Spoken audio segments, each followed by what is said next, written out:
Assalomu alaykum, hurmatli 4-sinf matematika darslarimizni kuzatib borayotgan kuzatuvchilar, sizlar bilan yana 4-sinf matematika darslarimizni davom ettiramiz. Bugungi mavzuyimiz 108-dars foiz mavzusi ekan, 114-betdagi. Va yondosh mavzuyimiz statistika. Demak, shu kunlarda men o'zim o'quvchilarim ham turli onlayn matematikadan berilayotgan onlayn olimpiadalarda ishtirok etish jarayonida ana shu foizlarga oid savollar tushayotganini aytishdi va uni qanday yechish usullari bilan usullarini so'rashdi va u haqida ozgina suhbat o'tkazgan edik. Demak, bugungi mavzuyimiz aynan shunday testlarni to'g'ri yechishimizga yordam beradigan mavzu ekan, ya'ni tushunib olamiz ekan shu mavzuni. Va yondosh mavzuyimiz statistika. Ya'ni statistika bu ma'lum bir yo'nalishlarni nima deydi, solishtirish, natijalarini qiyoslash bir-biriga ya'ni insonlarni orasida yoki bo'lmasa ana shu tadqiqot o'tkazilayotgan har qanday sohani aytish mumkin. Misol ishlab chiqarish deysiz yoki so'rovnomalar deysiz. Mana shularni natijalarini tahlil qilishni statistika deyiladi. Har qanday bajarilayotgan amaliyot tahlil qilib borilishi kerak. Ya'ni qanday qabul qilinyapti odamlarda yoki qaysi sohalar ko'proq qiziqish uyg'otyapti yoki qaysi mahsulot ko'proq sotib olinyapti. Barcha mana shu o'zimizni faoliyatimizdagi ishlab chiqarayotgan narsamiz bo'ladimi yoki bir odamlarga tatbiq etilayotgan bir yangiliklar bo'ladimi, bularni hammasini qabul qilinishini xulosalarini tekshirib borishimiz kerak va buni ana shu statistika deb aytiladi. Ya'ni ularni natijalarini qiyoslab boramiz va yuqori natija bergan yo'nalishdan ketadigan bo'lsak, kelajakda mana tadbirkor bo'ladigan bo'lsangiz, yuqori daromaddan hech qachon quruq qolmaydigan bir tadbirkor bo'lasiz. Ya'ni ana shu ulushlarni, foizlarni yaxshi bilib olishimiz kerak va bugungi darsimiz davomida ham ulush, 100dan 1 ulush mavzularida topshiriqlarni bajarib boramiz ekan. Xo'p, birinchi topshiriqda mana og'zaki bajarish uchun berilyapti. Aziza sinfdagi necha o'quvchi to'garaklarga qatnashishini bilmoqchi bo'ldi. Va qizil rangda musiqa to'garaklari, ko'k rangda texnika to'garaklari va sariq rangda sport to'garaklarini mana doiraviy diagrammada tasvirlabdi. Har bir to'garakka sinfdan necha nafar o'quvchi qatnashadi? Bu butun sinfga nisbatan qanday ulushni tashkil etadi? Sinfda jami 24 nafar o'quvchi bor. Demak, mana shu doira jami 24 nafar o'quvchini bildirsa, uni teng yarmi sariq rangda turibdi. Demak, 2dan 1 qismi, 2dan 1 ulushi sport to'garaklariga qatnashar ekan. Ana shu 2dan 1ni yana 2 ga bo'linyapti. Ya'ni 4 ga bo'lindi jami o'quvchilar soni. Esingizda bor, 4 ga bo'lib bir qismini olsak, buni chorak qismi der edik.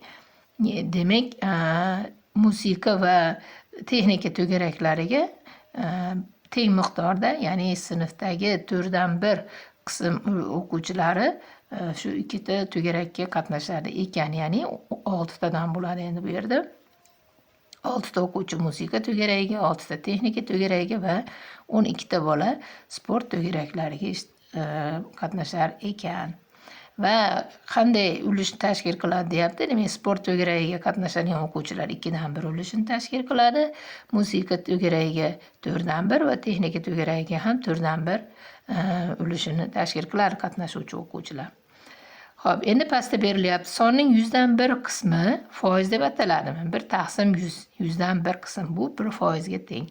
Har qanday son 100dan 1 ulushga yoki 100% ga tengdir.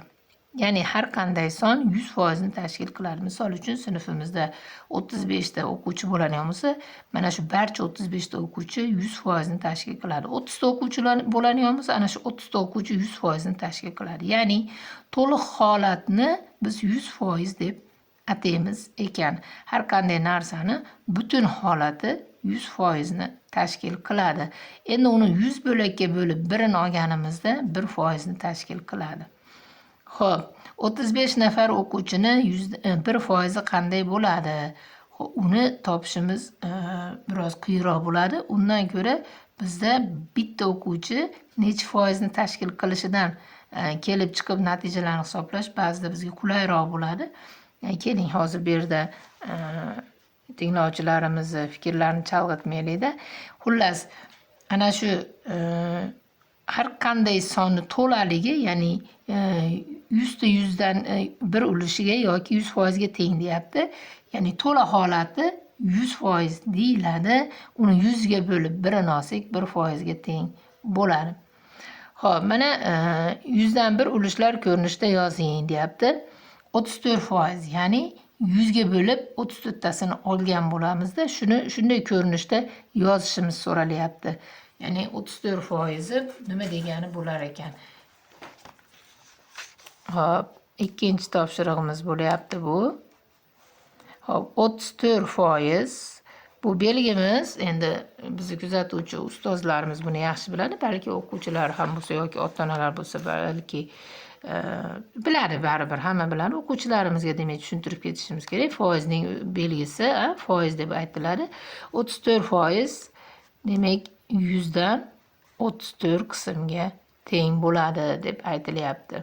Ya'ni ana shu sinfda misol uchun 34% o'quvchi qaysidir bir to'garakka ishtirok etayotgan bo'lsa, o'quvchilar sonini 100 ga bo'lib 34 ga ko'paytirishimiz kerak bo'ladi nechta o'quvchiligini topishimiz uchun. Keyingisi 67%.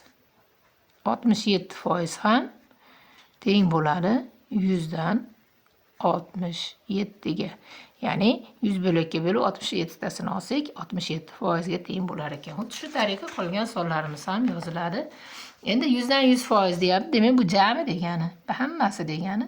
Bilasiz, 100dan 100 bir butunga teng bo'ladi. Endi bir butunga teng bo'lganda 1 ga teng deb tushunmaslik kerak. Bir butunga teng deb tushunsak osonroq bo'ladi.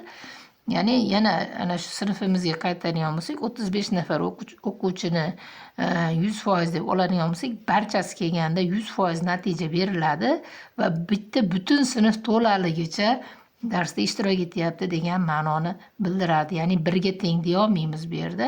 Butun sinf to'laligicha darsda ishtirok etayotganini ifodalaydi. 100%imiz bu to'liq holatda ekanligini ifodalab beradi. 54% ham xuddi shunday 100dan 1 ham xuddi shunday 100dan 1%, ya'ni 100 ga bo'lib 1'ini olsak 100dan 1% ni tashkil qiladi. Endi 3-chi topshiriqda xuddi shuni teskarisini qilamiz ekan. Foizlar ko'rinishida yozing. 100dan 16 bu 16% ga teng. 100dan 16 bu 16% ga teng. Misol uchun sinfimizda yana yuqorida aytganimizdek 30 o'quvchi bo'ladigan bo'lsa, 100 ga bo'lib 10lik kasr chiqadi. Uni 16 ga ko'paytirib qo'yadigan bo'lsak, 16% kelib chiqadi. Xo'p, 100dan 2 xuddi shunday 2% ni tashkil qiladi. 100dan 74 74% tashkil qiladi. 100dan 15 15% tashkil qiladi. 100dan 100 100% ni tashkil qiladi. 100dan 1% ni tashkil qiladi. Demak, bu yerda mana shu ikkala son o'zaro bir-biri bilan demak bog'lanib ketyapti. 100% bu 100dan 100 deganini bildiradi ekan. Ya'ni butun holatda, to'la holatda ishtirok etilayotgani yoki mahsulot bo'lsa, to'la holatda olib kelingan. Misol uchun mana saqlash uchun olib qo'yilgan mahsulotlar bo'ladi. Hammasi to'laligicha yaxshi holatda turgan bo'lsa, demak 100% mahsulot saqlangan bo'ladi. Qanchadir miqdori yomonlashib, iste'molga yaroqsiz bo'lib qolgan bo'lsa, uni ajratiladi-da, qancha ulushi, qancha foizi zararlanganligi hisoblab chiqiladi. Bunda ana shu butun olingan mahsulotimiz 100% deb olinadi. Uni 100 ga bo'lamiz va zararlangan qismini ko'paytirsak, qancha foizi zararlanganligi ma'lum bo'ladi. Yoki bo'lmasa zararlanmagan qismiga ko'paytirsak, necha foizi zararlanmagani ma'lum bo'ladi. Ya'ni foizlar nima uchun kerak? Bizda qiyoslash, ana shu nisbatan qanday miqdorda ekanligini yaqqol ko'rib turish uchun demak bizga foiz juda ham ko'p yordam beradi. Ayniqsa mana yana ana shu maktab hayotiga qaytadigan bo'lsak, sinflarda mana har xil o'quvchi bo'ladi-da, sinf sonida. Bir xilgi sinfimizda 35 ta bola bir xilgi sinfda, 32 ta bir xilgi sinfda 25 ta bola bo'lishi mumkin. Endi bir donagina o'quvchi kelmaganida bitta sinfda 24 ta bola o'tiradi, bitta sinfda 34 ta bola o'tiradi. Ana shu holatda bu yerda 24 ta, bu yerda 34 ta desak, unda anglanmaydi qaysi sinf yaxshi qatnashayotganligi. Yoki sport to'garagiga borayotgan bo'lsa, 24 ta o'quvchisi bor sinfdan 15 ta bola to'garakka borayotgan bo'lsa, 34 ta o'quvchisi bor sinfdan 20 ta bola to'garakka borayotgan bo'lsa, qaysisini faolroq to'garaklarga qatnashayotganini bilish uchun ularni foizga aylantirish kerak. Ya'ni o'quvchi sonini 100 ga bo'lib, to'garakka borayotgan o'quvchilar sonini ko'paytirganimizda aniq ko'rinadi qaysi sinfda o'quvchilar faolroq to'garakka qatnashayotganligi. Shunchaki o'quvchi soniga olib qo'yadigan bo'lsak, birinchi sinfda o'quvchi soni ozroq, ikkinchisida ko'proq, bu yerda nohaqlik bo'lib qolishi mumkin bo'ladi. Shu sababli bunday taqqoslash, qiyoslashlar asosan foizlar hisobiga amalga oshiriladi. Hop, 4-chi topshirig'imiz hisoblang. 100 ning 25%ni bu ifodani sonning 4dan 1 qismi bilan solishtiring deyapti. Hop, 100 ning 25%ni yozaylik. Hop, 100 dan 25 ko'rinishda yoziladi 25%imiz. Endi uni 100 ga bo'lsa, bu ifodani sonning 4dan 1 qismi bilan solishtiring deyapti. Ya'ni sonni 100 ga bo'lamiz va 25 ga ko'paytiramiz. 4dan 1 ham xuddi shunday. Nimaga unday? 100 ni 4dan 1 25 bo'lganligi uchun har qanday sonni 4dan 1 qismi bu uning 25%ni tashkil qiladi. Boshqacha qilib aytadigan bo'lsam, 100 ning 25%ni topish uchun 100 ni 100 ga bo'lib tashlab, 25 ga ko'paytirishimiz kerak bo'ladi. Ana shunda 100 ning 25% chiqadi.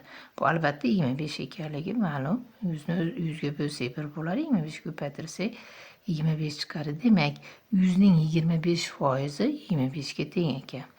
Ya'ni 100 ni 100 ga bo'lib tashlab 25 ga ko'paytiraman va bu 100 ning 25%ni anglatadi. Ya'ni 100 ning 25% 100 ning 25% 25 ga teng ekan. Endi bu ifodani sonning 4dan 1 qismi bilan solishtiring deyapti. Ya'ni sonni 4dan 1, ya'ni 100 ni 4dan 1 ni topishim kerak. 4 ko'paytiruv 1 yoki bo'lmasa 4 ga bo'lib qo'ysak bo'ladi. Chunki sizda bo'lsa, shu n'dan 1 qismini topish uchun n'ga ko'paytirib bo'lamiz degan qoida bilan tanishgan edik. Ya'ni n'dan 1 qismini topish uchun n'ga bo'lsak yetarli degan edik. Ya'ni 100 bo'lib 4 deb topsak ham hatto hisoblanmaydi va bunda ham 25 chiqadi. Xulosa, butunning chorak qismi uning 25%ni tashkil qiladi ekan deb xulosa chiqarib olsak bo'ladi. 400 ning 50%. Bu ifodani sonning yarmi bilan solishtiring. Xo'p. 100% dedik, bir butunni 100% dedik. Har qanday narsani butun holati 100% ni tashkil qiladi dedik. Ya'ni 100 ga bo'lib yuzalasini olsak 100% dedik. Endi 50% deyapti. Xulosa chiqaring. 50 100 ning yarmiga teng. Bu nima degani? Demak, 50% ana shu sanalayotgan yoki hisobga olinayotgan narsani teng yarmini bildirar ekan. 400 ning 50% demak 200 ga teng bo'ladi. Yoki bo'lmasa 400 ni 100 ga bo'laman, 50 ga ko'paytiraman. 4 5 50 ga ko'paytirsam 200 bo'ladi. Ana. Ya'ni mana e'tibor bering. 400 ni 50% 200, ya'ni uni teng yarmiga teng bo'lyapti yoki endi uni almashtiring deyapti. Bu ifodani sonni yarmi bilan solishtiring deyapti. Ya'ni 400 da teng yarmi bu uning 2dan 1 edi. 2dan 1 ni topish uchun 2 ga bo'lib 1 ga ko'paytiramiz va yana 200 hosil bo'ladi. Ya'ni 50 100 ning teng yarmi bo'lgani uchun 50% demak butunning yarmiga teng bo'lar ekan. U butun nechiligini ahamiyati yo'q. Bu yerda 400 o'rniga boshqa son bo'lsa ham, 1000 bo'lsa ham, 25 bo'lsa ham, hatto mana 2 ga teng bo'linmaydigan sonlar bo'lsa ham 50% uni yarmi degani. O'nlik kasr bilan foydalanib ana shu 25 ni yarmini topishga to'g'ri keladi-da. 25 da 50% bu 12 yarim deb topishga majbur bo'lamiz. Ya'ni 50% degani uni teng yarmi degani. Shuning uchun bu ifodani yarmi bilan solishtiring, sonni yarmi bilan deb berilyapti. Ya'ni xulosa shuki, demak 4dan 1 qism yoki chorak qismi narsaning ana shu hisoblanayotgan sanoq yoki ma'lumoti olinayotgan hisob kitoblarning yoki sonning 25% tashkil qiladi ekan. Ya'ni chorak qismi 25% tashkil qiladi. Yarmi 50% tashkil qiladi. Mana orqaga qaytsak, demak, sinf o'quvchilaridan 24 nafar o'quvchidan 50% demak sport to'garagiga borar ekan, 25% musiqa to'garagiga va yana 25% texnika to'garagiga va jamini qo'shganimizda mana 25 ga 25 ni qo'shsak 50, 50 ni qo'shsak 100 bo'lib, jami o'quvchi soni 100% ni tashkil qiladi shu yerda. 5-topshiriq. Ifodalar tuzing va ularning qiymatini hisoblang. Sport guruhida 100 kishi bor. Ularning 20% futbolchilar, 25% voleybolchilar. Voleybolchilar futbolchilardan qancha ko'p? Xo'p, 100 ni 100 ga bo'lib 20 ga ko'paytiramiz. 20 nafari futbolchi, 25 nafari voleybolchi bo'ladi. Xo'p, endi ifoda tuzing degan birgalikda ifoda tuzib yozamiz. Xo'p, 5-misol A topshirig'imizda voleybolchilar futbolchilardan qancha ko'p. Endi ko'pini birinchi yozamizda ifoda deyapti. Bitta ifoda tuzish uchun 100 ni bo'lamiz 100 ga, ko'paytiramiz 25 ga, ayriymiz 100 bo'luv 100 ko'paytiruv 20 teng. Yoki endi undan soddarog'ini o'ylab ko'rishga harakat qilamiz. Ya'ni oddiy kasr ko'rinishida ham yozsak bo'lar ekan. 100 dan 25 ayruv 100 dan 20 tarzda yozsak sal soddaroq ko'rinishga ega bo'lar ekan. Bilamiz, bir xil mahrajli kasrlarni ayirishni bilamiz. Demak, 100 dan 5 nafar futbolchi ko'proq bo'ladi bu yerda. Yoki osonrog'i qaysi bo'ladi? Yo'q, 100 dan 25%. Unda 100 dan 5%, ya'ni 5% chiqib qolyapti bu yerda. Aynan nechta odamligini bilishimiz uchun 100 dan 5 nafar ko'p bo'lsa, 100 dan 5 qism ko'p bo'lsa, demak 100 ni endi bu yerda bo'lib, keyin 5 ga ko'paytirib topishimizga to'g'ri kelar ekan. Bu variantdan ko'ra mana bu ifodamiz to'g'riroq, menimcha. To'g'riroq, ya'ni 100 ga bo'lib 25 ga ko'paytirsak 25% voleybolchilarimiz soni kelib chiqadi. 100 ga bo'lib 20 ga ko'paytirsak 20% futbolchilarning soni kelib chiqadi va ularning ayirmasini topsak, voleybolchilar futbolchilardan nechta ko'pligi ma'lum bo'ladi. Ya'ni davom etib ketadigan bo'lsak, bu yerda 25 chiqadi, ayrimiz 20 ni teng 5 nafar voleybolchi ko'proq ekan futbolchilarga nisbatan. Biz bu yerda faqat foizini topdimda, keyin ya'ni 100 dan 5 nafar o'yinchi ko'proqligini topib 100 kishidan ana shu 100 dan 5 nechiligini topishga yana keyin davom etishga to'g'ri kelar ekan. Unda ifoda emas, amallar bajarish tartibiga oid bir necha amaliy misollar tuzilib qolyapti. Ya'ni nima deydi? Bitta ifoda bo'lmay qolar ekanda, alohida misol bo'lib qolar ekan. Shu sababli menimcha bilmadim, mana shu variantimiz to'g'ri bo'lsa kerak. Mana shu birinchi variantimiz. Xo'p, B'sida Aziza 300 kishi orasida uy hayvonlari haqida so'rovnoma o'tkazdi. So'ralganlarning 50% uyda it yoki mushuk boqadi. Necha nafar odam uyda it yoki mushuk boqadi? 50% ni topish uchun 300 ni 100 ga bo'lib ko'paytiramiz 50 ga. Yoki yuqorida aytgan ma'lumotlardan foydalanamiz. 50% bu uning 2 dan 1 ga teng degani. Demak, 300 ni 2 ga bo'lib 1 ga ko'paytirsak ham bo'ladi degani.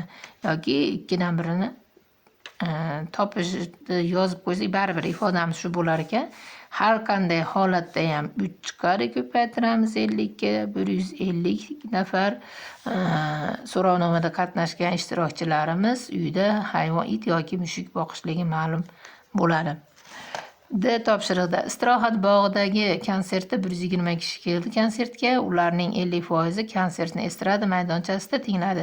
Estrada maydonchasida necha nafar odam o'tirgan? Xuddi shu yuqoridagidek B topshirig'imiz singari D'sida ham 120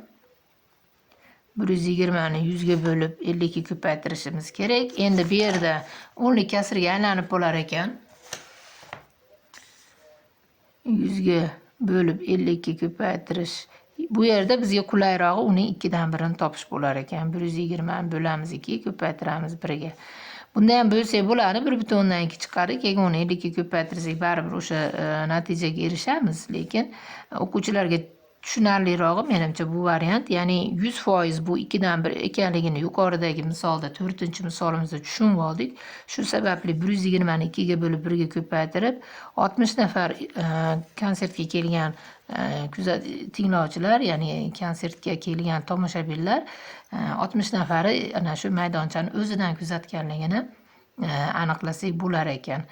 Endi 120 ni 100 ga bo'lsak 1,2 chiqar. Uni 50 ga ko'paytirsak 600 chiqadida 0 ni qo'yib qo'yamiz. Bir xona surib, shunda 60 ga teng bo'ladi baribir. Shu sababli endi hali o'nlik kasrlarda hali ko'paytirishni o'quvchilarimiz bilmaganligi sababli menimcha 50% bu 2dan 1 ekanligi, ya'ni yarmi ekanligini keltirib o'tib turib 120/2 ko'paytirib tarzda olsak ham bo'ladi. Esida nima deyapti? Maktabdagi 2000 o'quvchidan 25% boshlang'ich sinflarda o'qiydi. Boshlang'ich sinflarda necha nafar bola o'qiydi? 2000 nafar bor ekan, bola bor ekan, uni 25%, ya'ni 100 ga bo'lib ko'paytiramiz 25 ga. Hosil bo'ladi. Hop, 20 chiqadi. 5 ga ko'paytirib bergan bo'lsak, 500 nafar o'quvchi boshlang'ich sinf o'quvchilarini tashkil qilar ekan. Yoki bo'lmasa yana yuqoridagi holatdan kelib chiqamiz. 25% deganda biz 4dan 1, ya'ni chorak qismi ekanligini bilib oldik. Shu sababli 2000 ni 4dan 1ini topib qo'ysak ham bo'ladi. Baribir bu yerda ham 500 nafar chiqadi. Xohlagan variantimizda keltirib chiqarsak bo'ladi. Endi bu nima degani, xohlaganimiz qilamiz degani emas. Bu usulda ham topish mumkin demoqchiman. Faqat buni tushunib bajarilsa bo'ldi. Ya'ni 25% ana shu butunning 4dan 1 ekanligini tushunib 4 ga bo'lib 1 ga ko'paytirsa ham xato hisoblanmaydi. Yo'q, 1%, ya'ni 100% ni 1% ni topish uchun 100 ga bo'lib olib 1% ni aniqlab, keyin uni 25 ga ko'paytirib topsak ham xato hisoblanmaydi. Faqat buni o'quvchilar tushunib bajarayotganini nazorat qilish kerak bo'ladi. 6-topshiriq. Qaymoqning massasi sut massasining 100dan 21 qismini tashkil qiladi. Qaymoqdagi yog' esa uning 20dan 7 qismini tashkil qiladi. 20 litr sutdan qancha yog' olinadi? Hop. 20 litr. Avval sutning 100dan 21 qismini topib olamiz. Ya'ni 100 ga bo'lib turib 20 litrimizni bu yerda millilitrga aylantirsak bo'lar ekan. 1000 ga ko'paytirib millilitrga aylantirib 100 ga bo'lib 21 ga ko'paytirsak qaymoqqa aylanganda qancha bo'lishligi ma'lum bo'ladi. Qancha qismi qaymoqqa aylanishi ma'lum bo'ladi. Keyin uni chiqqan sonimizni 20 ga bo'lib 7 ga ko'paytirib qo'ysak qancha yog' olish mumkinligi kelib chiqadi ekan. Ya'ni qancha qismini tashkil qiladi. Ana shu demak, birinchi 20 litrni millilitrga aylantirib 100dan 21ni topamiz. Bu chiqqan son qaymoqning massasi bo'ladi. Keyin qaymoqning massasidan uni 20dan 7 qismini tashkil qilgani uchun yog' 20 ga bo'lib 7 ga ko'paytirsak yog'ning massasi kelib chiqadi. Va endi 7-8-misol masalalar uyga vazifa bo'lyapti. 7-misol hisoblang. 1000 grammning 25%ni, 300 tonnaning 50%ni. Ya'ni 1000 da 4dan 1ini topib qo'yamiz. 300 tonnani 2dan 1 qismini topib qo'ysak bo'lar ekan. Yoki 100 ga bo'lib 25 ga ko'paytirsak ham bo'ladi.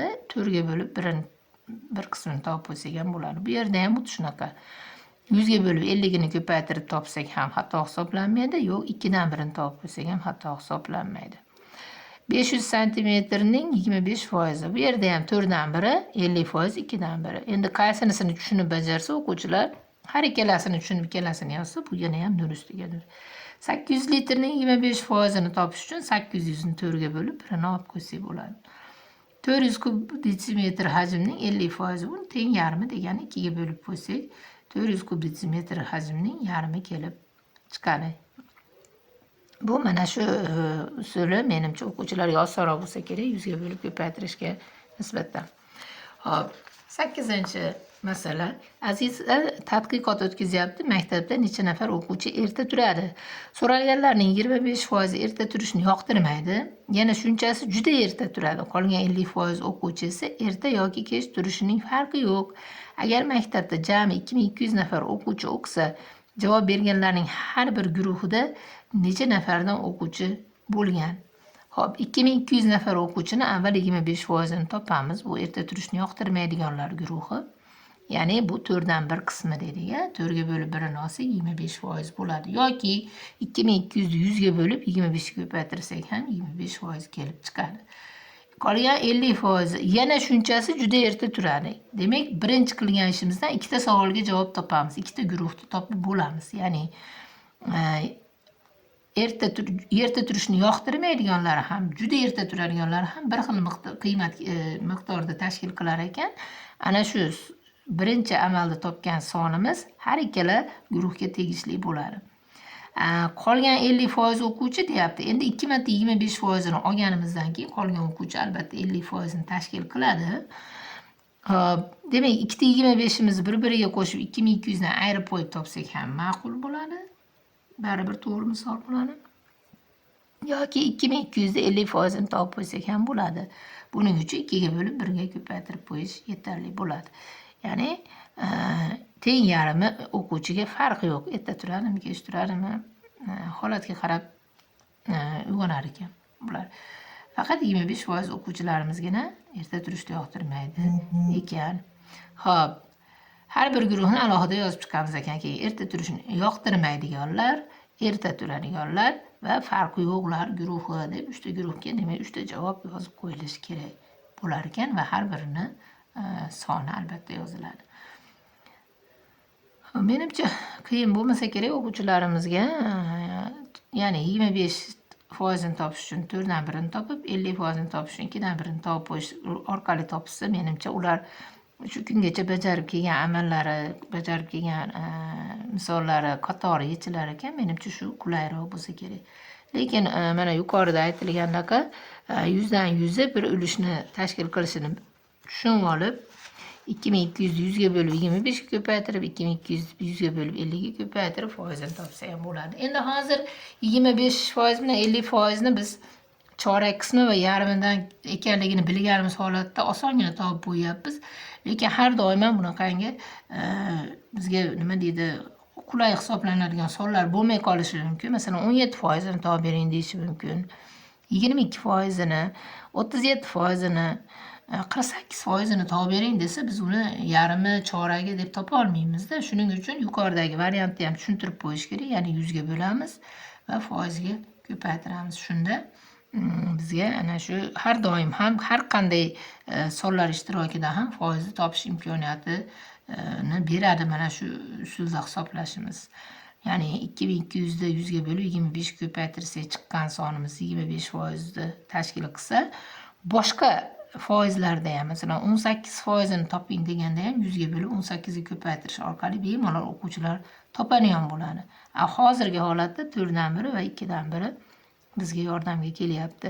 Ya'ni demoqchiman, har doim ham bunaqangi topshiriq bo'lmasligi mumkin. Shuning uchun foizni hisoblashni o'rganib olganlari ma'qul bo'ladi. Va bugungi darsimiz anchagina qisqa ekan. Endi o'zi o'quv choragimiz ham yakunlanib qolyapti. Shu sababli menimcha anchagina topshiriqlar yengillab qoldi va bu ham bizga baribir yangi mavzu, yangi bir bilimlarni beryapti va o'z o'rnida o'zlashtirib ketish menimcha qulay bo'ladi. Sizlar bilan mana demak foizlar mavzusini anchagina ko'rib tanishib chiqdik, o'rgandik va ularda berilgan misol masalalarni birgalikda yechimini ko'rib chiqdik. Siz bilan maroqli, foydali vaqt o'tkazganimizdan xursandmiz. Sizlar ham shunday bir kayfiyatda bo'lsangiz, bu 2 karra xursandchilik beradi va har doimgidek bizning guruhimizda faqatgina o'rganishni xohlaganlar qoladi. Bizning guruhimizda ko'chirib qo'ya qolib, o'qituvchidan gap eshitmaslik uchun topshiriq bajaruvchi o'quvchilar yoki ularning ota-onalari yo'q. Ularga biz ichimizda o'rin ham yo'q bo'lsa kerak. Biz faqatgina bilishni xohlaganlar bilan birgamiz va shunday niyatlilar biz bilan har doim qoladi. Bunga ishonchimiz komil. Bugungi mavzudan kelib chiqib aytadigan bo'lsam, 100% ishonchim komil. Shu sababli o'z qarashlaringizdan, o'z niyat istaklaringizdan chekinmang, bilim olishdan charchamang deb qolaman. Sog' bo'ling, salomat bo'ling.